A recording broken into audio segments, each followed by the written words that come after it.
RFI Convida. Letícia Constant. Hoje a gente conversa com Saulo Neiva, professor de literatura portuguesa e brasileira da Universidade Blaise Pascal, em Clermont-Ferrand, no centro da França, onde dirige a Cátedra Sá de Miranda e o Laboratório Celes, o Centro de Pesquisa sobre as Literaturas e a Sociopoética. Olá, Saulo. Você nasceu no Recife e mora há 24 anos aqui na França. A língua portuguesa é o centro do seu universo catedrático e literário. Existe um interesse muito forte dos franceses por nossos escritores? Letícia, obrigado pelo convite, antes de tudo. Existe sim e não. E digamos que a literatura brasileira é conhecida, mas às vezes ela é conhecida de maneira um pouco redutora. Então, os leitores franceses às vezes se interessam por aspectos, por autores que dão uma visão mais exótica do Brasil, como Jorge Amado, durante muito tempo foi um autor muito conhecido aqui na França. E há grandes autores brasileiros que hoje em dia são traduzidos, mas que não têm uma repercussão tão grande. Clarice Lispector é uma exceção nisso, em relação a isso que eu disse, que é uma autora que é reconhecida na França e cuja literatura não tem nada de exótico.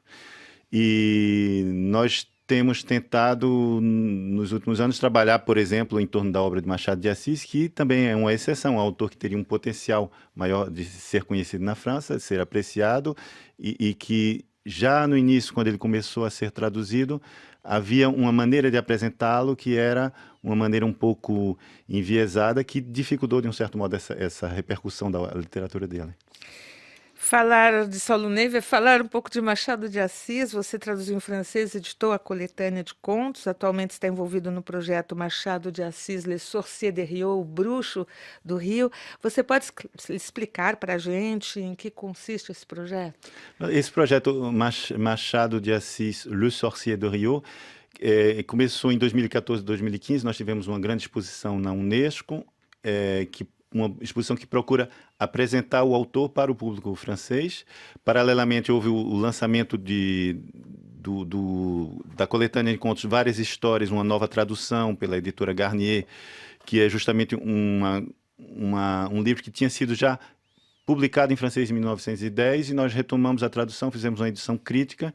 E um terceiro aspecto desse projeto foi que nós elaboramos um dossiê pedagógico que pode ser usado e recebido gratuitamente pelo professor de escola primária na França, que é um dossiê pedagógico em torno de um livro de Machado de Assis, O Conto de Escola, que foi publicado na França, uma edição ilustrada, que faz parte de uma série de livros que são recomendados pelo Ministério da Educação na França para serem utilizados na escola primária, e que é pouco utilizado justamente porque o professor francês, o professor da escola primária, não conhece Machado de Assis. Então, nós procuramos, através desse dossiê pedagógico, ajudá-lo, dar algumas pistas.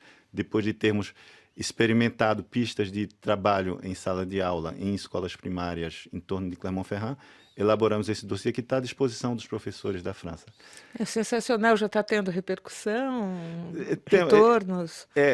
A exposição tem circulado um pouco, ela pode circular, ela está à disposição de quem quiser utilizá-la. São 13 painéis que apresentam o autor, a obra do autor, com prolongamentos na internet. Por exemplo, tem uma biblioteca virtual, a pessoa pode baixar livros de Machado de Assis em português e em francês. E fora esses 13 painéis, nós temos 4 vídeos que estão à disposição do público para poderem descobrir a obra de Machado de Assis.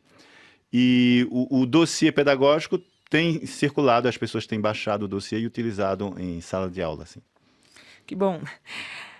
Saulo, o conto O Dicionário, Le Dictionnaire do Machado de Assis, está sendo republicado em edição ilustrada por Wellington de Mello e traz uma metáfora com a atual situação política do Brasil.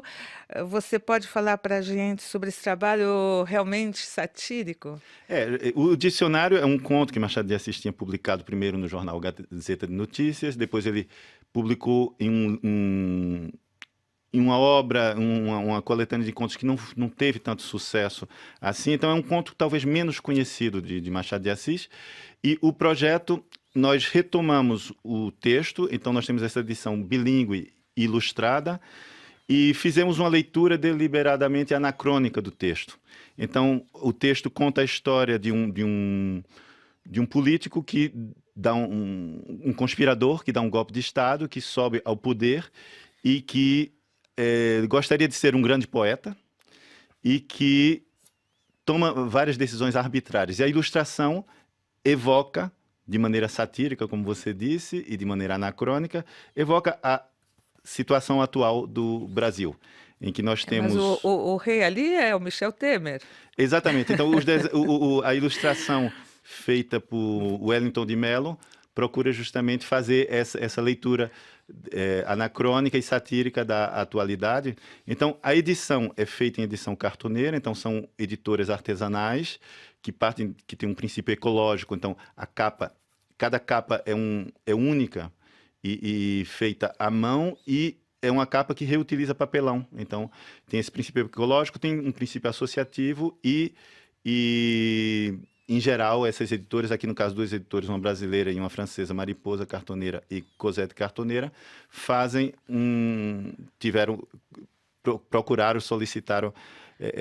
procuraram fazer essa leitura satírica de crítica à política atual brasileira. E a história, assim, bem rapidamente do